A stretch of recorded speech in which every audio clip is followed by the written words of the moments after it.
On est vraiment en train de la perdre cette guerre, mais qu'est-ce qu'on peut faire? On va fabriquer des armes secrètes, c'est une bonne idée ça. Non, j'ai une idée bien plus simple, on va invoquer des démons. Pardon, mais qu'est-ce que tu racontes là? Oui, avec un énorme portail au nord de l'Écosse.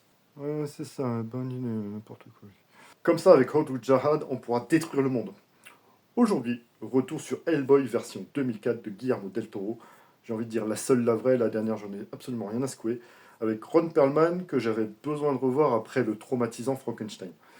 À la base, un comics de Mac Mignola, dont je ne suis pas forcément très fan, mais qui est suffisamment original pour être vraiment notable, que j'ai en fait moi-même découvert grâce à ce film.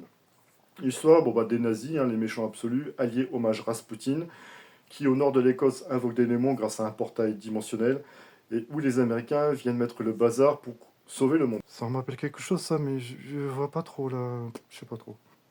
Et 60 ans plus tard, Hellboy fait partie du bureau paranormal du FBI avec un humanoïde télépathe amphibien, ouais bon, pourquoi pas, et sa copine, en tout cas il aimerait bien incendiaire, pyrokinétique. Et ça tombe bien car après avoir été aspiré dans ce fameux portail, Rasputin est revenu et veut toujours détruire le monde grâce à Hordul Jahad.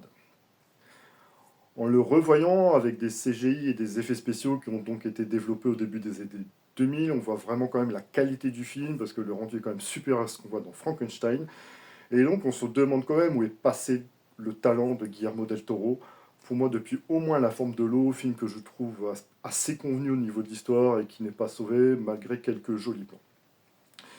Parce qu'ici, on est dans un vrai film de genre vraiment énorme, avec des idées visuelles dans tous les sens, une réalisation fluide, percutante, des beaux décors qui sont aussi très variés, un excellent casting qui est dominé par l'impérial Ron Perlman, avec aussi le classieux John Hurt, Karel Roden, qui est camp par un Sputnik vraiment assez convaincant, plutôt sympa, Selma Blair, voilà, etc., etc. Vraiment un très très beau casting un bestiaire malgré des CGI qui datent quand même, qui a vraiment encore de la gueule, qui a encore un très bon rendu, ça reste très fluide, et pas mal de personnages assez charismatiques.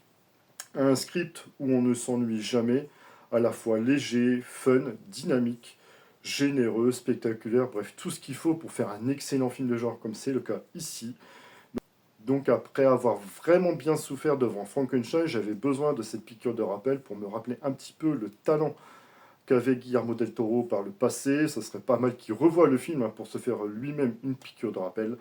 N'hésitez pas à dire ce que vous en avez pensé, n'hésitez pas à commenter, liker, partager. C'était Mark Shift pour la pellicule brûle. À bientôt.